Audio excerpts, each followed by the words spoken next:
Welcome back, everyone, to Beyond the Surface. If you're joining us for the first time, this podcast is really about exploring addiction, trauma, and healing in a way that looks beneath the obvious. We've covered so many different angles in past episodes, and today we're going to go deeper again. I'm here with my colleague and fellow registered counsellor, Quinton Mundell. Thanks, Jean-Marie. It's always a gift to sit down and to have these conversations.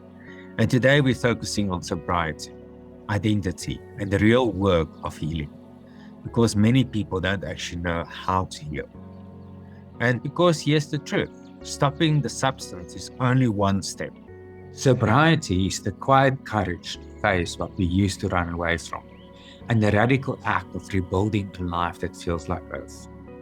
And that's not an easy thing. The question is not why the addiction, but why the pain. And when we set the question, we realize that once the substances are gone, the pain doesn't just vanish. Often it finds new disguises. It shows up in the empty spaces of our days, in the moments of stillness we used to fill with noise, to fill with addiction. It tests us, especially in loneliness, in our memories, and in the need to belong. The trigger for many people is also loneliness, or when they remember old memories, or when they feel they do not belong. So in addiction, there is many triggers, and that's many times when sobriety becomes a real challenge. But by dealing with this loneliness, this memories, this need of not belonging, this is still your wounding, still your pain. If you start dealing with that, that is where healing begins. In those raw, unfiltered moments, that is when we learn to sit with ourselves. We learn to sit with our pain, and we learn that in the pain there's wisdom, there's knowledge, there's an intelligence that can help us, not to escape, but to help us to find a way through whatever the struggle is. Yes, and what I often find is that addiction wears so many different masks. It can appear as food binges, endless cups of coffee, or even energy drinks that push the body beyond its natural limits. So for others, it's maybe endless social media scrolling, it's the dopamine hits of notifications, or getting stuck in toxic relationships where chaos feels normal to them because that's what they've always known. And these are not just random little habits, they're replacements for the same void that existed before the addiction developed. So I think this is why Johann Hari's line resonates so deeply. The opposite of addiction is not sobriety, it's connection. Because when you start stripping away the substances, then the real deeper challenge emerges and the root of things. So it's rebuilding who am I now after and in my recovery, and it's how do I find connection that's perhaps been missing. Very true. I think everything in life is actually about presence. If someone dies, what do we actually miss about them? We miss their presence. And what makes us attracted to someone else is their presence.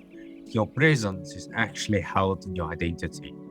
After addiction, it's like you don't know yourself, because who you are now is like a new path. You walk a new path. You do things differently. So many times it challenges that identity. Your identity is also in your own truth. What is my truth now that I walk a different path away from addiction? So yes, I think to rebuild identity can be quite a challenge for many people in addiction. And that is why rebuilding is so hard. Because for years, sometimes decades, people have been living from a false self, a survival self shaped by trauma, fear, abandonment, and substances. When that gets ripped away, it leaves emptiness. Who am I now without this? Because people also find their identity in that. I think you also have certain friends when you're an addict. Now your friendship needs to change. The places you go to need to change. Everything is changing. And I think we all resist change in one way or another. That can really be a trigger. For most people after addiction, there's like an emptiness. And then it's like, I think everyone in our lives feel a sense of emptiness here and there. And so often we rush to fill it. But the work is really to learn to sit in that emptiness, without immediately grabbing onto the next distraction. To discover who we are and when we're not numb, not performing, not escaping. And that's why we say it's like learning to walk all over again, this time with awareness. And I think we all struggle to answer that question, who am I, to some extent. So I know who I am in context of what work I do, maybe in terms of my relationship. I'm a sister, a mother, but it's so much broader than that. It's finding the sort of core essence again of who am I? And it's taking all your experiences, the good, the bad, the ugly, and putting those together again to go, okay, how do I define myself going forward? So what character traits really work for me and are positive, and which are maybe some of the more negative ones that I need to work on and redefine. So I think that awareness is then both psychological and biological. So the author who wrote Dopamine Nation explains that our nervous systems are wired by the constant hits of dopamine. And we can get dopamine hits from drugs, food, pornography, gambling, even just scrolling. So in recovery, it's so easy then to replace one spike with another dopamine spike. So sobriety is about retraining your nervous system. And we can do that through breath work, through stretching, through cold water therapy, whole foods, hydration. And these aren't just luxuries, they're really lifelines in recovery. They reset the baseline of the body, they stabilize mood, they help reduce your cravings. And then that's when the real healing starts. I like what you've mentioned about the good, the bad, and ugly. And I think many times people have resistance for the bad and ugly. But in essence, I actually think we are actually all of it. We are the good, the bad, the beautiful, and the ugly. And it's actually learning to live with all of those parts together, but to have enough awareness so you can actually manage them. So that one part is not actually controlling your life. It's like they must work actually in harmony with one another. Because what I've also seen is the bad parts, once they get power, it can get totally out of control. Now it's like you're only in that reality and then you forget your own beauty. Now we want to punish ourselves. It is important to have compassion because the good, the bad, the beautiful, and the ugly, it all exists within us. And it's part of that which creates your wholeness. So you cannot actually banish or reject that part of yourself because then you actually become even more disconnected from yourself. The truth is, healing isn't about getting rid of the parts we don't like. It's about learning to listen to them. It's like a relationship. There's things you're going to like about the person, there's things you're not going to like about the person. And there's things you like about yourself, and there's things you don't like about yourself. We all have a shadow part, but every part is a function. Even the part that lashes out, hides, or numbs, it's still a part that wants to protect us from some point or another. And many times in psychology sessions, you need to unpack those parts. You need to understand that parts because you need to learn to integrate those parts instead of fighting them. And the moment you can integrate them and learn from them and see their wounds and see how you can shift that aspect of yourself, that is when something starts to shift. And that is when the shame starts to soften. And that is when the walls begins to fall. And suddenly the parts that once felt broken start working together again. Now you're becoming more whole. And that is what self-love really means. It's not pretending we are perfect, but it's about bringing compassion to the places inside ourselves, the places we maybe never seen, the places we rejected, abandoned, the places within ourselves we never held, we never understood. Integration is what turns survival into wholeness. It's what allows us to stop running from ourselves and finally come out. Don't you find that's a bit of your like almost black and white thinking as well? I'm either good or I'm bad. It's either everything or nothing. It's embracing all the elements. So I'm not just 100% being a fantastic person, thriving in recovery, or if something goes wrong, I'm 100% now a bad person again. I think we tend to put them very much in categories of black and white thinking. And recovery is realizing that there's a lot of gray in the middle. Yeah, I always tell people, if you really look in nature, there's no black and white. There's very little black and white. There's actually quite a lot of different colors. So you can't necessarily put something in a box, because the moment you put it in a box, you have an expectation of how it must be. And expectations usually lead to disappointments. And then if you're not going to perform the way you want to perform and be the person you want to be, you're going to be disappointed in yourself. And then that creates a spiral that can create a trigger. I also think people want to put things in boxes because they don't really understand what's actually happening in the world. So if it's in a box, then logically I can understand it. And that's maybe also a way of just not like try to manage the feelings, which I understand why they do what they do. But the truth is that we need to be vulnerable. And we need to be willing to feel our pain. We need to be willing to sit with our pain. And in that uncomfortability is many times where you find the answers. It's not all perfect. It's not all easy. There's no quick fix in life. I think many people want the quick fix, but I realize in life there's no quick fix. You have to do the work. And if you go one step up the ladder, it's easier to see the next step I need to go. But what many people do, they're at the bottom of the ladder, they just want to go to the top. They don't want to climb the steps. They don't have the willingness. And part of healing, you need the willingness. You need the accountability. You need to keep yourself responsible. And in essence, in the long run, that creates respect for yourself, because actually, I can do this. But if you just get it and you haven't owned it, then you won't actually really treasure it. And every step on the way, as you evolve, grow, it's like you can embody more of yourself. And every step is a learning. And that learning you embody, and then you can make different choices from that learning.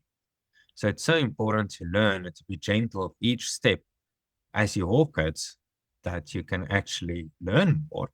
Because the more you learn, the more you know the different choices you will make. Because every choice is a consequence. But many people just have consequences because they don't actually realize the value of their choices. So there's a social piece of Russell Brand who's been very open about his recovery. He said, the mentality and the behavior of drug addicts and alcoholics is wholly irrational until they understand that they are powerless over their addiction. And unless they have structured hope, they have no hope. And that structured hope is community, it's environment.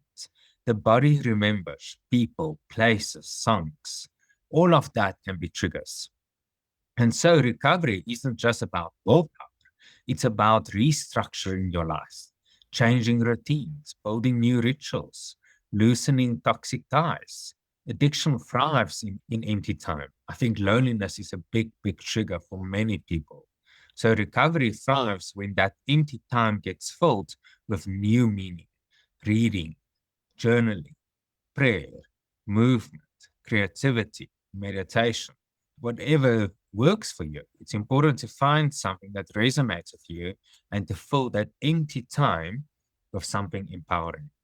I love what you said there, that addiction thrives in empty time. To me, that's such a potent phrase. And it's so true, because it's about finding new meaning again and remembering that, we can't do this in isolation. That's one of the biggest myths, that if you're just strong enough, you can do it alone. And I so often hear clients saying that I'm weak because I can't do this on my own. And it's not that at all. We need community and we need support from people around us. So willpower is not enough to break through an addiction. And often people will see an addiction, they manage to do it for a while, usually about 3 months, and then they find themselves relapsing back into old habits again. And then they have this negative perception of themselves of like, oh, if I was just strong enough, I would manage to do this. So it's remembering we need mentors, we need counselors, we need community we can speak truth to, when denial starts creeping. We're fantastic at lying to ourselves about certain things. We're not very objective when it comes to ourselves.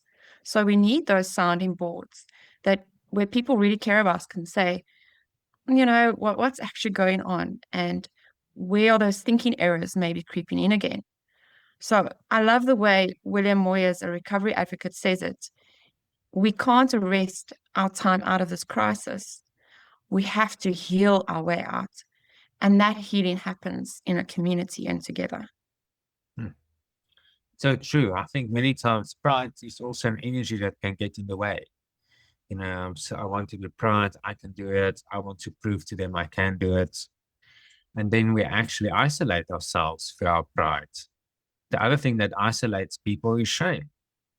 Shame is also an emotion that isolates people. And I think after being an addict, I've seen many people do things which is out of alignment with their values, their standards, their expectations for who they want to be. But at the end of the day, that creates basically shame. So many times in shame, we also want to withdraw, we want to hold our energy. And I also think shame is actually what happens in a social context, I'm so scared people will know. But if you can really have someone who you can share your shame with, and they can hold that space for you, then you actually feel, it's like a relief. I'm not alone in this. And I'm not that bad. Shame many times for me makes me feel I'm bad. But if someone can hold me with compassion and be there for me, I feel, okay, I'm okay. I don't get judged, because I think we all have a fear of judgment subconsciously. And if others don't judge us, we judge ourselves. So that can also become a vicious cycle. That's also maybe a reason why people hold on to that pride, because I'm going to prove this. But by proving something, you can maybe just fall. It's good to have the spirit of, I can do this, but it can also bite you bite you in the ass in the long run as well. I think this also brings us to the deeper toxins that linger long after substances are gone. Things like anger, resentment, shame, envy, self-hate. Substances might leave the body in weeks, but these poisons can live in the psyche for decades. And if they're not faced, they corrode relationships, they block growth, they fuel self-sabotage. And this is where the real work of sobriety happens, through journaling, counseling, therapy, spiritual practice, creativity. We learn to face what we once fled. And I think it's important to learn to face that guilt, that shame, that resentment, because something triggered addiction. And to find that core of the trigger is actually like a realization of what I need to heal. And I think it's important that we also look at this from a South African context. And we face, I think, a lot of similar challenges that worldwide we face, but I also think we have some of our own, maybe a bit more unique challenges here as well. And South Africa has one of the highest rates of alcohol consumption and substance use in the world. So in 2022, the Global State of Harm Reduction report identified South Africa as one of the world's largest methamphetamine markets. So we see it in underage drinking. We have things in South Africa such as pens down parties, where they finish writing their exams and they go and drink alcohol and they go and party. And there's poverty, we have unemployment, we have violence, and these all fuel substance use because people are not coping. They're looking for a quick fix or an escape from maybe really stressful home environments. I mean, in South Africa, if we even just look at single parent households, only 30% of children in South Africa grow up in a home where both the biological parents are present. So we also have a unique element in South Africa where we have child-headed homes as well, where someone who's not even emotionally and psychologically ready to be a parent is faced with the challenge of having to maybe raise younger siblings. And that places enormous strain on them. So in South Africa, we have to approach sometimes recovery and addiction in a little bit of a different sort of harm reduction context. In how do we address those unique challenges? How do we create awareness in schools? How do we offer a safe space for young people? Can we maybe create a place where they have somewhere to go to enjoy sports and to do other activities and be mentored so that they don't go home and faced again with that empty time? What do I do? And then the prevention is so much better than cure. So if we can lay that foundation really early on, it might really help prevent substance abuse from occurring later in life in the first place. Because if addiction is rooted in disconnection, then prevention has to be rooted in connection. Exactly. And maybe this is a good place to sum up. Sobriety is more than the absence of substances. It's the presence of self. It's choosing healing even when it's hard. It's learning to live with honesty, courage, and connection. And it's so important on the healing journey to be honest with ourselves. It's not necessarily need to only to be honest to others, but it's so easy to tell ourselves a lie and then to believe it.